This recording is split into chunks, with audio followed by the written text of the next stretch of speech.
Πάμε Χρήστος Τσόλας, πάμε, είναι εκπρόσωπος τύπου της Χρυσής Αυγής εδώ στα δικά μας τα μέρη, ώστε να μπορέσουμε να πούμε δύο πράγματα. Τι ακριβώς είναι όλο αυτό που παρουσιάστηκε χθες, γιατί έχουμε λόγο σήμερα να συζητήσουμε μαζί τους. Αν τελικά είναι εγκληματική οργάνωση ή δεν είναι η Χρυσή Αυγή, βέβαια η δικαιοσύνη θα απομβανθεί για αυτά. Τι είναι όλα αυτά τα παιχνίδια που γίνονται τα πολιτικά, και αν ανήκει ο κύριος Τσόλας στη Νέα Δημοκρατία και δεν το ξέρουμε και δεν μας το λέει. Τι κάνετε κύριε Τσόλα? Καλημέρα. Καλημέρα σας. Καλημέρα. Γελάτε. Ναι, έχετε δίκιο, είστε από πάνω τώρα. Γιατί αυτές τις ημέρες αρχίζουν να νιώθω πλέον έτσι και λίγο άβολα. Κυμαίνομαι μεταξύ εγκληματία και δημοκράτη ανθρώπου. Τώρα δεν ξέρω τι να αποφασίσω κι εγώ. Να αποφασίστε. Πάτε να γίνετε δημοκράτης, γιατί θέλετε να είστε εγκληματική οργάνωση? Ορίστε. Γιατί θέλετε να είστε σε εγκληματική οργάνωση? Πάτε στη Νέα Δημοκρατία. Ορίστε, ο δρόμος ανοιχτός από ό,τι κατάλαβα από τον κύριο Μπαλτάκο. Θα μου πείτε τώρα έφυγε ο κύριος Μπαλτάκος, να έχετε πλάτες. Ό,τι φαίνεται αυτές τις μέρες κάποιοι άλλοι είναι εγκληματική οργάνωση και όχι η Χρυσή Αυγή που κατηγορείται γι' αυτό. Και το λέω αυτό γιατί όλα αυτά που γίνονται το τελευταίο εξάμηνο είναι πράγματα τα οποία είναι πρωτοφανή για τα ελληνικά χρονικά. Είναι πράγματα τα οποία οποιοδήποτε άλλο πολιτικό κίνημα φορέας δέχονταν αυτές τις επιθέσεις θα έχει διαλυθεί, και το τελευταίο εξάμηνο έχουν ακουστεί πράγματα απίθανα, έχουν χυθεί τόνοι λάσπης σε βάρος της Χρυσής Αυγής, και το μόνο που έχουν καταφέρει αυτοί οι άνθρωποι είναι όλο και πιο πολλής κόσμος να έρχεται προς τις τάξεις μας, αλλά και επιπλέον όλη αυτή η σκευωρία να καταραίει καθημερινά. Αυτό βέβαια το είπε και ο κύριος Μπαλτάκος στο βίντεο, ο οποίος είπε ότι περιμένατε, λέει, και περίμενε η κυβέρνηση να πάτε στο 2%, αλλά τελικά έχετε πάλι το 20% και εκεί είναι ένα θέμα για τη Νέα Δημοκρατία. Ναι, νομίζω ότι εδώ συμβαδίζεται. Ντρέπομαι και μόνο που το λέω ως καταγγέλων, ενός πολιτικός φορέας καταγγέλων, ότι όλο αυτό το πράγμα έγινε για τα ψηφαλάκια. Ντρέπομαι. Και αυτοί που το έκαναν το πράγμα αυτό δεν ντρέπονται καθόλου. Έχει ταλαιπωρηθεί κόσμος, είναι άνθρωποι στη φυλακή, άδικα, έχουν γίνει τέρατα και σημεία, και όλα αυτά αποδεικνύεται ότι γίνονταν τι? Για να πάρουν ψηφαλάκια, λες και τι να πει κανείς. Δεν έχει σχόλιο να πει κανείς. Αυτά τα πράγματα είναι πρωτοφανή, είναι απαράδεκτα. Αυτές οι μεθοδεύσεις επί ένα εξάμηνο, να ταλαιπωρούνται άνθρωποι, να βγαίνουν απίθανα βίντεο, να βγουν τα απίθανα σενάρια, να βγαίνουν προσωπικές στιγμές ανθρώπων στον αέρα και να μην συγκινείται κανείς.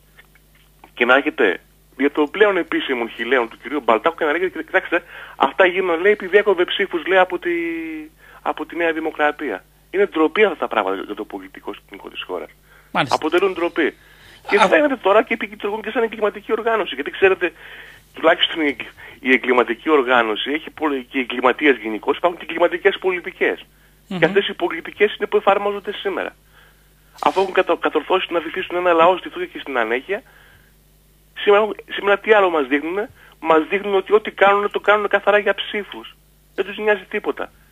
Ωραία, αυτό κύριε Τζόλα είναι το ένα κομμάτι το οποίο προέκυψε από την συζήτηση Μπαλτάκου με Κασιδιάρη. Από την άλλη όμως υπάρχουν έτσι και κάποια πράγματα τα οποία έρχονται μέσα από τη δικαιοσύνη. Εκεί λοιπόν θεωρείτε ότι μέσα από αυτό το διάλογο αποδεικνύεται, είστε τόσο σίγουρος ότι αποδεικνύεται ότι εδώ υπάρχει μια σκευωρία εναντίον της Χρυσής Αυγής? Εγώ θα περίμενα, αν θέλετε κύριε αγαπητή Χριστόφορε Αθανασίου, θα περίμενα το εξής. Να υποβάλουν μήνυση στον κύριο Μπαλτάκο. Όλοι οι εμπλεκόμενοι.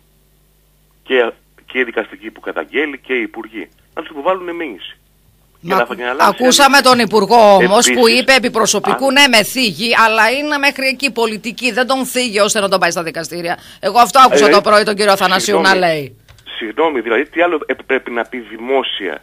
Δεν το είπε και δημόσια. Δεν είναι δημόσια, μεταξύ τους μιλούσε ο Κασιδιάρης. Τώρα για να είμαστε ειλικρινείς, στις επόμενες ημέρες δεν υπάρχει περίπτωση. Ο Μπαλτάκος θα κληθεί στη δικαιοσύνη. Αυτό είναι αυτονόητο, έτσι δεν χρειάζεται τώρα να το πούμε εμείς.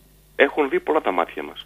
Ας περιμένουμε. Τουλάχιστον η δική μου αίσθηση. Να τον μηνύσουν, είπε ο κύριος Τσόλας, να μηνύσει ο Δένδιας. Μα τι να μηνύσει, αφού ο ίδιος ο Μπαλτάκος λέει ότι η μαγνητοσκόπηση δεν έγινε εν αγνία του. Ναι, εν αγνία του είπαμε. Κουμπάκι είχε ή στυλό. Άρα και εμείς οι δύο, αν βρεθούμε για παράδειγμα στην Ασκληπιού και πω εγώ σε εσάς ότι έλα μωρέ, τη Χρυσή Αυγή στημένη την έχουν, και εσύ με καταγράψεις και με εμφανίσεις δημόσια, δεν σημαίνει ότι εγώ έχω τις αποδείξεις για αυτό που είπα. Εγώ μπορώ να το παίζω ο ξερόλας της παρέας. Δεν είναι και αυτό ένα ερώτημα? Δηλαδή ο Μπαλντάκος ήταν τόσο σίγουρος, δηλαδή τα ήξερε, βέβαια από τη θέση του, και νούνται πολλά ερωτηματικά. Σε αυτό συμφωνώ μαζί σας. Κοιτάξτε να δείτε, η ουσία είναι τα λεγόμενα. Αρχίζουμε από αυτό. Τα υπόλοιπα όλα, το πώς έγινε, με ποιο τρόπο έγινε, γιατί έγινε κτλ. Είναι τα ελάσσονα. Τα μείζωνα είναι τα λεγόμενα των όσων έχουν λεχθεί. Και εκεί πέρα πρέπει, πιστεύω, να εστιαστεί η συζήτηση. Από εκεί και πέρα, έτσι πληροφοριακά σας το λέω, αυτό το κομμάτι που είδατε να παίζει είναι κομμάτι δικογραφίας. Ναι. Όχι της δικογραφίας που είναι στον Άριο Πάγο τώρα, είναι κομμάτι δικογραφίας από προσφυγή που έχει καταθέσει η Χρυσή Αυγή στο Ευρωπαϊκό Δικαστήριο Ανθρωπίνων Δικαιωμάτων. Ωραία. Η οποία προσφυγή έγινε εδώ και 1,5 μήνα τουλάχιστον, από ό,τι θυμάμαι. Και μέσα στη δικογραφία αυτή που έχουμε καταθέσει στο Ευρωπαϊκό Δικαστήριο Ανθρωπίνων Δικαιωμάτων υπάρχουν πάρα πολλά πράγματα. Προφανώς η εκτίμηση των συναγωνιστών ήταν ότι αυτό έπρεπε να βγει τώρα ή οτιδήποτε άλλο. Αυτό το λέω για ποιο λόγο? Γιατί έγινε πολύ δώρος αυτό που είναι, γιατί το βγάλανε τώρα και τι σημαίνει αυτά. Ναι, δεν είναι αυτό ένα εύλογο ερώτημα? Γιατί κάποιοι άνθρωποι, σύμφωνα με τα δικά σας λεγόμενα, είναι άδικα στην φυλακή, άρα υπάρχει ένα νομικό όπλο, όπως λέτε, που είναι αυτό. Γιατί βγήκε τώρα και δεν βγήκε έτσι? Να είστε βέβαιοι ότι οι συναγωνιστές που είναι στη φυλακή, αδίκως επαναλαμβάνω, είναι πλήρως ενήμεροι για τα νομικά μας όπλα, και όπως επίσης να είστε βέβαιος ότι, αλλά και φαντάζομαι αυτό το λέει και εκείνη η λογική, ότι ο καθένας τα νομικά του όπλα τα χρησιμοποιεί όποτε εκείνος επιθυμεί. Από εκεί και πέρα, και όποτε εκείνος κρίνει σκόπιμο να τα χρησιμοποιήσει. Από εκεί και πέρα, τα πολιτικά και ηθικά ζητήματα που μπαίνουν είναι πελώρια. Επαναλαμβάνω, δεν είναι δυνατόν επί 6 μήνες να ακούγονται αυτοί οι λίδελοι, αυτές οι κατηγορίες, όλο αυτό το πράγμα, να έχει γίνει μια δικογραφία φύλλο-φτερό, να παίζει στα κανάλια. Αλλά εγώ αυτό που καταλαβαίνω είναι ότι αυτή τη στιγμή, μετά τις αποκαλύψεις με τον Μπαλτάκο, ναι, διακυβεύεται ένα ολόκληρο πολιτικό σύστημα. Ένα πολιτικό σύστημα, και αν θέλετε και μια κυβέρνηση η οποία καταραίει, και έρχεται κάτι νέο. Τι έγινε αυτό το να είναι η Χρυσή Αυγή? Λοιπόν, οπότε αυτά πρέπει να χτυπηθούν, και να χτυπηθούν αλίπητα. Γιατί πρέπει κάποια στιγμή να κάνουμε και την πολιτική. Τους ρίχνετε τον μπαλάκι, μου λέτε, εκεί που λέγανε να χτυπηθεί ο φασισμός, γιατί σας θεωρούν φασίστες. Ενεργείτε ως φασίστες. Τα βίντεο που κυκλοφορούν μετά τη δημοσιοποίηση που κάνει η εισαγγελία, γιατί εμείς δεν τα ξέραμε αυτά, ήταν τα κρυφά σας όταν πήραν τους ηλεκτρονικούς υπολογιστές και τα ψάξανε. Φαίνεται ότι εσείς είσαστε αυτοί που δικαιώνεστε, λέτε. Γιατί εσείς δεν θεωρείτε τον εαυτό σας ότι είσαστε φασιστικά στοιχεία κάνοντας όλα αυτά που δείχνουν τα βίντεο? Ρωτάω ευθέως. Εδώ βλέπουμε έναν Κασιδιάρη να εκπαιδεύει, βλέπουμε τα όπλα σας να δένετε μεταξύ σας, να μαλώνετε. Αυτό ήταν σαν κατασκήνωση, δεν τα χρησιμοποιούσατε έξω στον κόσμο? Λοιπόν, να τα πάρουμε ένα-ένα. Ναι. Καταρχάς, το να με αποκαλέσει κάποιος φασίστα, ναζιστή, ακροδεξιό. Μα εδώ είχατε σβάστηκες στα βίντεο όλα. Μισό λίγο. Ναι. Ασχέτως αν μου στερεί το δικαίωμα του αυτοπροσδιορισμού, γιατί όπως ξέρετε πολύ καλά, κυρία Κιζάμη, εδώ και χρόνια αυτοπροσδιορίζομαι ως εθνικιστής, δεν με ενοχλεί ιδιαίτερα. Το θεωρώ μια πολιτική κριτική. Λάθος. Αυτό που με ενοχλεί είναι οποιοσδήποτε να βγαίνει και να λέει ότι είμαι εγκληματίας, μαχαιροβγάζης, ότι έχω σφάξει.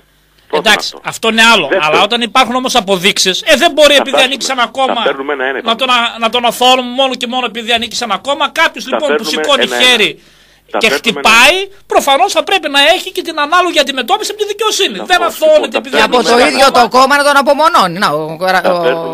Ο Σαμαράς τον αποκεφάλισε τον Παλτάκο. Σου λέει δεν μου κάνεις τέλος. Το παίρνουμε ένα-ένα.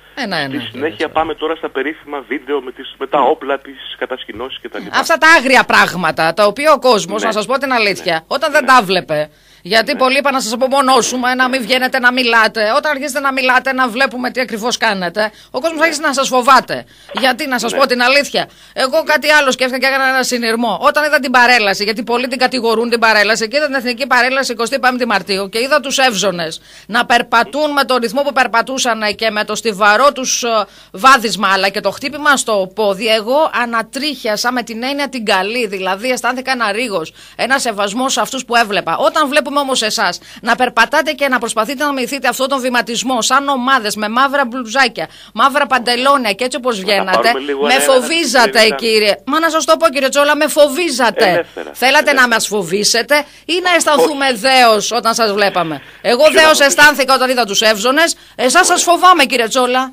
Σας φοβάμαι έτσι όπως γίνατε. Επειδή έχετε βάλει μια σειρά θεμάτων, καλό θα είναι να έχω τον χρόνο τουλάχιστον να τα απαντήσω όλα. Ναι, αλλά ξέρετε ότι ο ραδιοφωνικός χρόνος είναι μικρός, πρέπει να μου τα λέτε πιο σύντομα. Ωραία, και μιλάω τηλεγραφικά, βλέπετε, δεν αναλύω. Λοιπόν, πάμε τώρα στο δεύτερο κομμάτι. Ποιο είναι το δεύτερο κομμάτι που μου αναφέρατε? Μου αναφέρατε αυτά περί όπλων, εκπαιδεύσεων και ιστορίες. Αυτά όλα τι είναι? Είναι είτε προσωπικά στιγμιότυπα ανθρώπων, του Κασιδιάρη, του συναγωνιστή παράδειγμα, ο οποίος πυροβολεί με ένα κυνηγητικό νόμιμο όπλο, όπου θέλετε αυτό το πράγμα το αγοράζετε, είτε είναι κάποιες ομάδες παιδιών οι οποίοι τιμένοι με παραλλαγές κάνουν στρατιωτικές ασκήσεις. Μάλιστα.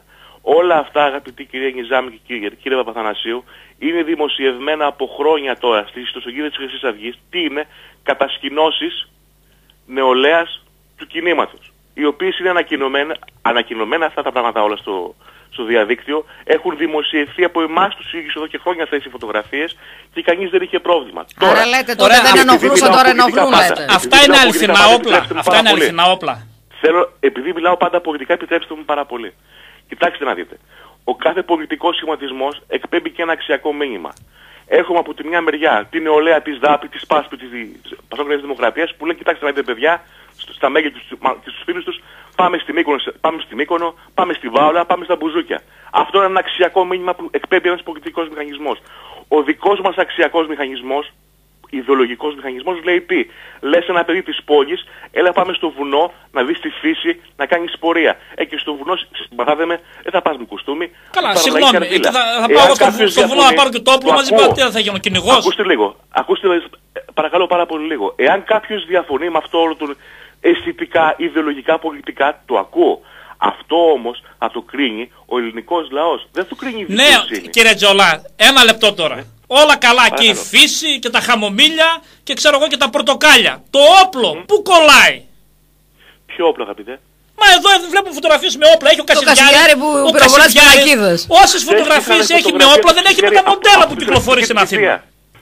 Με τι φωτογραφία είπατε εσείς? Επαναλαμβάνω, δημοσιεύασαν φωτογραφίες του συναγωνιστή Κασιδιάρη από τη στρατιωτική του θητεία με παραλλαγές. Αυτές είναι φωτογραφίες εννοείται του στρατού? Και τις εμφανίζουν. Το αν θα κάνει κάποιο σκοποβολία, αγαπητέ Χριστόφορε, είναι παράνομο? Εντάξει, το αφήνω. Πάμε σε άλλο γιατί μας παίζει ο χρόνος. Άλλο ερώτημα. Παρουσιάζεστε. Όταν καταστρέφει πινακίδα, λέει πίσω πινακίδα. Όποιος την καταστρέφει και την πληρώνει και πάει και φυλακή. Την πληρώνει. Αν η πινακίδα είναι δημόσια, επεμβαίνει αυτό και το εισαγγελέας. Εάν η πινακίδα είναι. Ωραία, την πινακίδα τη θέλουμε πίσω. Άλλο θέλω να πω. Κύριε Τζόλα. Την περίφημη πινακίδα είναι από ένα νταμάρι που έχει κλειστό για χρόνια. Εντάξει. Κύριε Τζόλα, για να προλάβουμε να τα πούμε όλα. Να προλάβουμε να τα πούμε όλα γιατί μας παίζει ο χρόνος. Ερώτημα. Η Χρυσή Αυγή, αν γιγαντώθηκε γιατί είχε ένα προφίλ ότι είναι κατά του μνημονίου, κατά της νυν κατάστασης που αφορά το πολιτικό σύστημα που μας έχει φτάσει εδώ, που είναι έτσι πουλημένοι το ένα το άλλο. Πώς ο ψηφοφόρος σας, και θέλω να απαντήσετε σε αυτό, να πιστεί ότι εσείς είστε εναντίον στο σύστημα όταν ο πιο προποβεβλημένος βουλευτής σας, ο κύριος Κασιδιάρης, είναι σε ένα πραγματικό απίστευτο φιλικό τέτα-τέτ με ποιον? Με τον κύριο Μπαλντάκο, που ο κύριος Μπαλντάκος τι είναι? Είναι ο νούμερο 1 σύμβολος του Πρωθυπουργού. Θα ήθελα μια απάντηση πάνω σε αυτό. Πρώτη απάντηση που σας λέγω ότι εδώ και 6 μήνες είμαστε τόσο συστημικοί που εδώ και 6 μήνες η ηγεσία του κινήματος και άλλοι βουλευτές είναι στη φυλακή. Και το πιθανότερο είναι να ακολουθήσουν και κάποιοι οι υπόλοιποι συναγωνιστές. Παράξενο σύστημα, παράξενοι συστημικοί είμαστε. Και παράξενο ότι λίγο το βλέπω, να μπαίνουν φυλακή, να βάζει φυλακή το σύστημα κάποιους που τους θεωρεί συστημικούς. Όσον αφορά τον κύριο Μπαλτάκο, θα σας πω κάτι. Και γενικότερα το διάλογο που είδατε. Εξ όσων έχω πληροφορηθεί και γνωρίζω, περίπου το 95% των υπολείπων βουλευτών του Κοινοβουλίου δεν μιλάει ούτε τυπικές σχέσεις στους δικούς μας βουλευτές, τους θεωρεί μοιάσματα, κύκλοπες, γίγαντες. Σας χρησιμοποίησε η Νέα Δημοκρατία, ήσασταν αεροπαλοφόροι της Νέας Δημοκρατίας κατά των μεταναστών? Εξ όσων γνωρίζω, επειδή γενικεύεται λίγο, δεν ήμουν ποτέ αεροπαλοφόρος. Στα 18 μου... Καταλάβατε τι εννοώ. Είστε έξυπνος κύριε Τσόλα, κατάλαβε και ο κόσμος τι εννοώ. Εδώ δεν μιλάτε ως Χρήστο Τσόλα, μιλάτε ως εκπρόσωπος της Χρυσής Αυγής, έτσι να το ξεκαθαρίσουμε αυτό. Ακούστε λίγο. Ναι, και τώρα που δεν σας χρειάζονται σας πετάνε, αυτό θέλω να καταλάβω. Και εγώ και οι ακροατές μας. επειδή βάζετε πάλι δύο διαφορετικά θέματα. Δεν είναι δύο διαφορετικά. Λοιπόν, το βίντεο μου τα προκαλεί με τον κύριο Μπαλντάκο ότι τα λέγατε, ωραία, τα συνεννοούσασταν λοιπόν, και ότι κάνατε παιχνίδια εις βάρος ολονών μας. Εγώ αυτό κατάλαβα. Απάντηση σε αυτά που λέτε. Λοιπόν, πρώτον, το σύστημα το πολεμάς όπως σε πολεμάει. Και επειδή μας πολεμάει πολύ πρόστιχα, επιλέξαμε κι εμείς ένα λίγο πρωτότυπο τρόπο για να το πολεμήσουμε κι εμείς. Αν αυτό είναι κακό ή καλό, θα το κρίνει και η ιστορία, πιστεύω, σύντομα, αλλά και το κυριότερο θα το κρίνει ο ελληνικός λαός. Κύριε Τσόλα, ευθέως, ήσασταν στη Νέα Δημοκρατία. Ήσασταν κάποια στιγμή στη Νέα Δημοκρατία, κύριε Τσόλα. Θέλω την απάντηση ευθέως. Ορίστε. Σαν μέλος στη Νέα Δημοκρατία, ήσασταν εγγεγραμμένος κάποια στιγμή στην πορεία σας? Από τα 16 μου χρόνια είμαι διαταγμένος στο κίνημα του εθνικιστικό. Δηλαδή ήσασταν πάντα στον ακραίο χώρο, δεν ήσασταν ποτέ στην ακραία δεξιά? Από τα 16 μου χρόνια είμαι στη τέταρτη δεκαετία της ζωής μου, ναι. Ανήκω στο εθνικιστικό κίνημα. Που αντιπροσωπεύει ποιους, δηλαδή με κάποιους τίτλους βγαίνατε, με κάποιο κόμμα, κάποιους ψηφίζατε? Ναι, εγώ αν θέλετε να σας πω προερχόμουν από το ΕΝΕΚ, από το ενιαίο εθνικιστικό κίνημα, ως έφηβος. Του Βορίδη εκεί την παρέα? Ορίστε. Την παλιά παρέα του Βορίδη. Την παρέα. Όχι, η παλιά παρέα του Βορίδη ήρθε κατόπιν, εφόσον ανέστηλε τη δράση του ΕΝΕΚ. Ναι. Και μαζί με κάποιους της ΕΠΕΝ της νεολαίας κάναμε το ελληνικό μέτωπο. Μάλιστα. Ναι, εντάξει. Είδατε όμως που ο άνθρωπος αλλάζει. Ο ένας είναι υπουργός και εσείς εδώ τώρα ψάχνεστε να μην μπείτε φυλακή. Αλλάζει λίγο ο άνθρωπος στην πορεία της ζωής του. Με μια διαφορά. Εγώ το πρωί που πάω στον καθρέφτη δεν φτύνω τον εαυτό μου. Και αυτή είναι η βασική διαφορά. Λοιπόν, κύριε Τζόλα, να είστε καλά, μας δώσατε το στίγμα από το δικό σας. Ό,τι άλλη απάντηση θέλετε θα ίσως, απλά δεν απάντησε σε κάτι, οφείλω μια απάντηση. Για 30 δευτερόλεπτα πρέπει να πάμε στο δελτίο ειδήσεων. Δευτερόλεπτα μονάχα. Ναι. Λοιπόν, η Νέα Δημοκρατία αυτή τη στιγμή, λυπάμαι που το λέω, δεν μπορώ να την κρίνω ούτε ιδεολογικά. Ως εθνικιστής είμαι αντίθετος στο φιλελευθερισμό. Αυτό που βιώνω δεν μπορώ να το κρίνω ούτε πολιτικά ούτε ιδεολογικά. Έχει μεταβληθεί σε ένα μόρφωμα, το οποίο μόρφωμα δεν ξέρει, άγεται και φέρεται ιδεολογικά, πολιτικά και δυστυχώς κυβερνά τη χώρα όπως την κυβερνά. Και επί συνέπειες αυτής της διακυβερνήσεως τη βλέπει στο πετσί του καθημερινά ο ελληνικός λαός. Ωραία. Τίποτα άλλο. Καλώς. Να είστε καλά, την καλημέρα μας. Χαίρετε κύριε Τσόλα. Ευχαριστώ πάρα πολύ. Χαίρετε. Γεια σας.